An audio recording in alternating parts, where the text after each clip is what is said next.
What is your budget? How much do you have? How much are you worth? It does not make sense to try to spend the money that you do not have. There are some people, they've been dating for 6 years, 7 years. They've become Lord of the Rings, not because they don't want to get married, but they don't have the money for the wedding. The wedding period is a period where a lot of people will give you advices, the good, the bad, the ugly. Some of them would advise you to do big things. They would not support you with any amount of money. So you're the one who would use wisdom.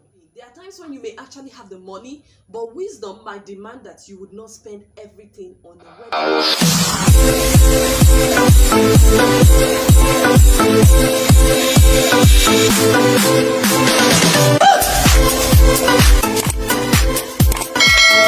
Hello everyone, you're welcome to my YouTube channel.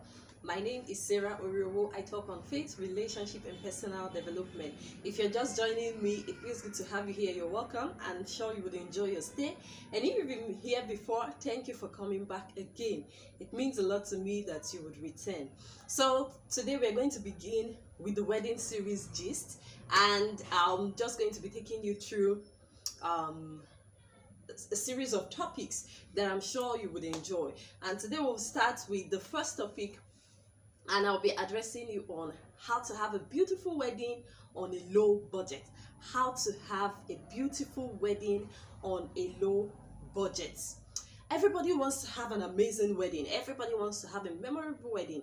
But then, what do you do if your budget cannot afford to give you a beautiful wedding? Do you steal? Do you borrow? Do you beg or rob a bank? I'm sure none of these options sounds perfect. Yes, none of them sounds perfect. But here today, I will be telling you some things you can do that can actually help you to have an amazing wedding. Before I go into it properly, I want to let you know this. There is nothing like a small wedding.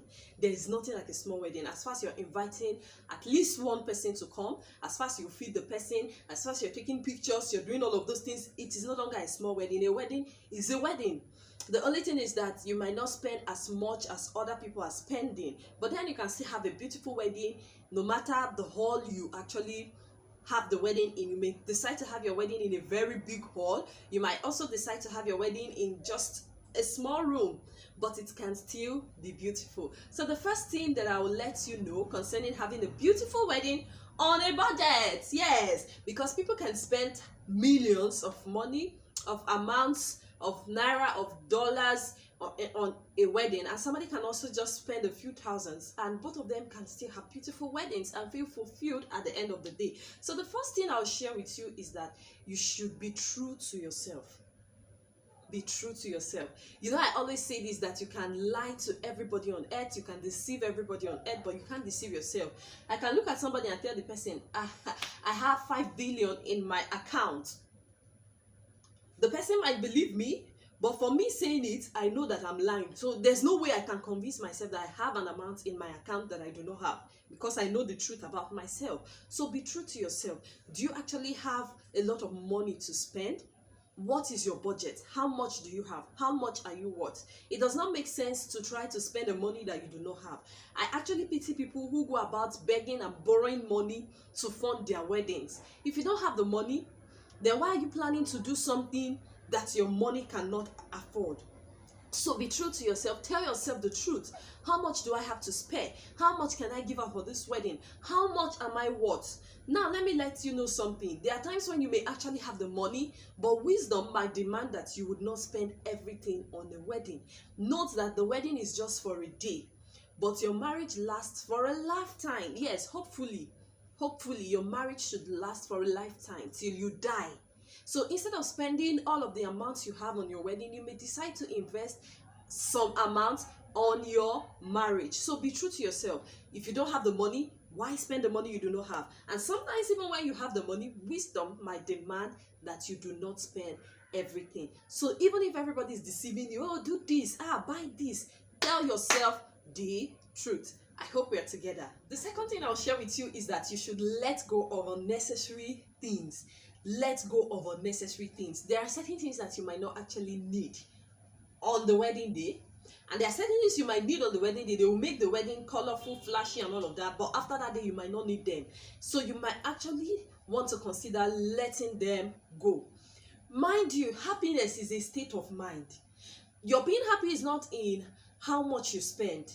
Being happy is not about how elaborate your wedding is. Some people may just go to the pastor's office and get their blessings and they are happy. So there are people also that spend millions on their weddings and on their wedding day, and they are not happy.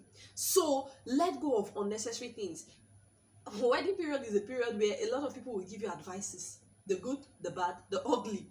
People will tell you, do this, buy this one, is this what you want to use, hey, is this how you want to do it, do this one, that. They will give you numerous advices, and some of them would advise you to do big things. They will not support you with any amount of money. So you're the one who would use wisdom. Ask yourself before you buy anything, is this necessary? In fact, ask yourself twice, because at first your mind may tell you, yes, it's necessary, buy it now, it's beautiful.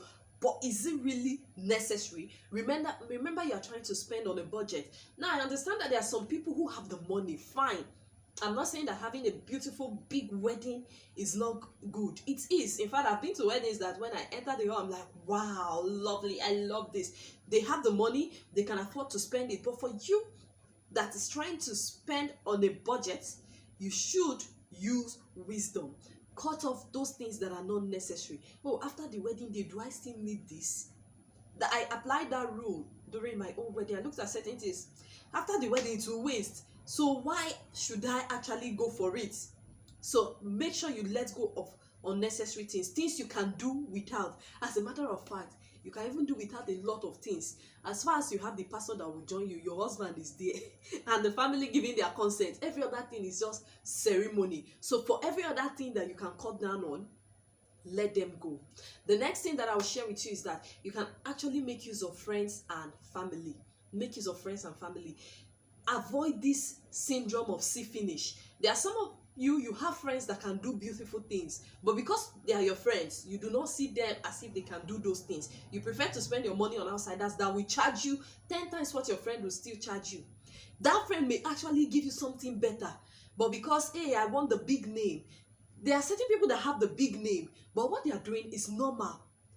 A girl down your street, a girl that is your friend, a girl that is a family member may actually be doing exactly that same thing that big name is doing. So instead of spending money on the name, why not just go for the same value that you want to get? Now, I'm going to put a disclaimer here because there may actually be some disadvantages to this, so I will let you know. So it won't be like, oh, Sarah told us to use our friends and family, now they have disappointed us. Now the disadvantage is that sometimes friends and families may not actually deliver. There are times when you may not be able to correct them or make changes as much as possible. So make sure, if you are using your friend or your family member, make sure you use those ones that have sense.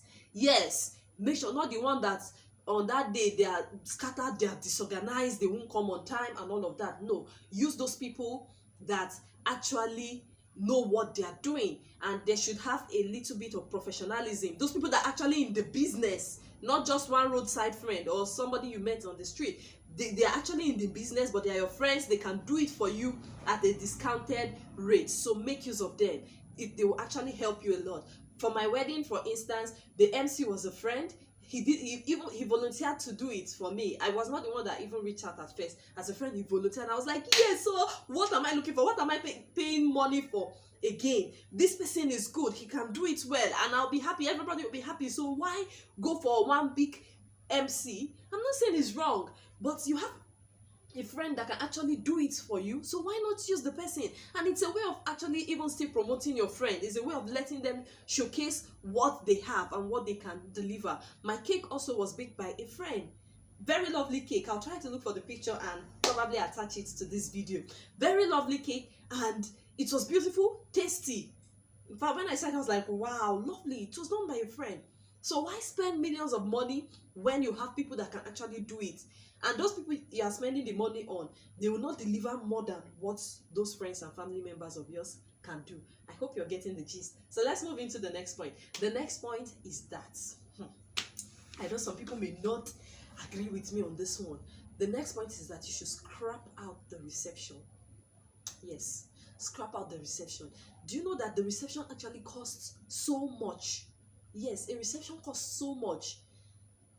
And if you don't have the money, then why are you gathering people to come and feed them? You that you don't have food to eat.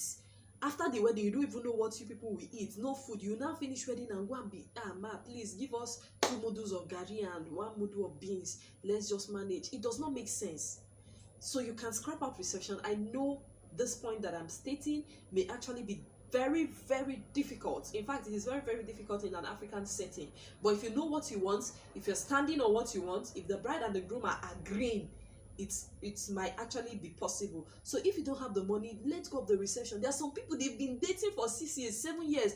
They've become Lord of the Rings, not because they don't want to get married, but they don't have the money for the wedding. So why not just go to church, let them bless you, finish. At the end, you apologize to people. If you invite them, you will still apologize. There are some people that will still tell you they did not hear, or they did not hear on time, or this or that. And let me add this, those people that mind do not matter. But those people that matter, they don't usually mind. So make sure you might tell those necessary people at the end of the day, oh, sorry, you can come out plain. Be true to yourself. We started with that point. You can come out plain. Oh, sorry, I don't have money to feed a large congregation, so we just want to do it in a small way. My apologies. You can inform some people, okay, I'm informing you people not to come, but to let you know as a form of courtesy. So you may decide to check that out. Or if you have light refreshment for them, you can give them once they are going out of the church. Like that was how Mama Grace Oladele actually did. While they were going out, they give them their meals and everybody was happy. Now it will cut out the cost of renting a hall, decoration, possibly cake. You might not need a cake, or you might still bake a small cake just for friends and family. So it will cut out a lot of things. So I believe we are on the same page. Now, but then if cutting out reception is not actually possible for you, you might want to consider other options like using an open field. It's usually cheaper than renting a hall. You can consider using an open field, a school premise, your compound. There's some of you live in big houses, the space in the compound is wasting, but you are still going to pay money to rent a hall. You can do it there. Rent canopies and chairs, let them give you a good decoration, and you're good to go. You can use your church premises if the church permits. There are some churches that permit. If you're a member, they give you a discount, so you can use it. It does not have to be a very big something before you'll be happy. Remember that I mentioned that happiness is a state of mind, not just about how much you spend. Let's dive into the next point. The next point is that you should rent some items. Permit me to say, rent the rentable items. Rent the rentable items. Remember that I said that it is not everything you may actually need after the wedding. Yes, I mentioned that you should scrap out the unnecessary things. But now there are some things that are actually beautiful. You might not be able to scrap them out because they will add to the beauty of the day. They'll add to how beautiful you look. But instead of buying them, you can decide to rent. Your wedding gown, for instance, instead of buying a wedding gown, you might decide to rent. It's usually cheaper to rent because a proper wedding gown now, after that day, you might not be able to wear it again. In fact, if you wear it, we will be looking at you like, where is this person going to? Even you'll be looking at yourself somehow like, where am I going to? So you can decide to rent. Now, I believe people have actually gotten the clue of sewing a straight gown. Yes, they sew straight gowns, beautiful gowns that they can use after that day. So you can also sew. For me, I tried as much as possible not to invest so much in things that I will not use again, because I was like, if I will not use it again, so why buy a gown that I will not use again? So I went for something that I know I'll still be able to use after that day. So if you can't buy, you can rent. It's usually cheaper. Like my beads, for instance, I rented. Yes, they are beautiful. They are beautiful. I rented. I tried to buy it. When I asked for the amount, I was like, this bead is not something that I'll be able to use again and again and again. Well, there are times that the occasion might call for it, and if you can afford to buy, it's okay. You have it, it's your own forever. You can even decide to start renting out to people. But if you know it's something you won't be using again after that day, so why buy? You can decide to rent. My hand fan was rented. That hand fan is not the conventional hand fan you will use to fan yourself when you are feeling heat. So after that day, even on that day itself, there's a limit to how you can use it to fan yourself. Because I still had a small fan, a small battery powered fan, so it's not something you use. So after that day, it has wasted a few hours. So I rented. So rent those items that you can rent. And then Finally, let me give you a bonus tip. You can also cut down costs from the introduction, the pre-wedding pictures, and all of those activities. Your introduction, for instance, both of you might use outfits that you already have before. If you have a white dress, he has a white dress, you can just decide, okay, let's use the white. You have orange, he has orange, you can decide to use it. And of course, you can still buy. You can buy when you use it for your introduction. For your Thanksgiving, for instance, you may decide to use it again. You can decide to use it for your pre-wedding pictures. Pre-wedding pictures, you may pick outfits that you both have. And of course, if you have the money, these things now, for me, investing in clothes is not actually a big deal for me, because I know you get to use it over and over again. So if you have the money, you can actually go for those things, because they are assets. But in all, apply wisdom. Don't be wasteful. Don't say, yes, my uncle here will give me money. On that day, you may not see any uncle. And even when you see them, you can still use those money to invest in other better things. I'm not saying the wedding is not a good thing. It's a good thing, but there are some things that might actually be better than just having an elaborate wedding. I want to believe you've enjoyed the gist for today.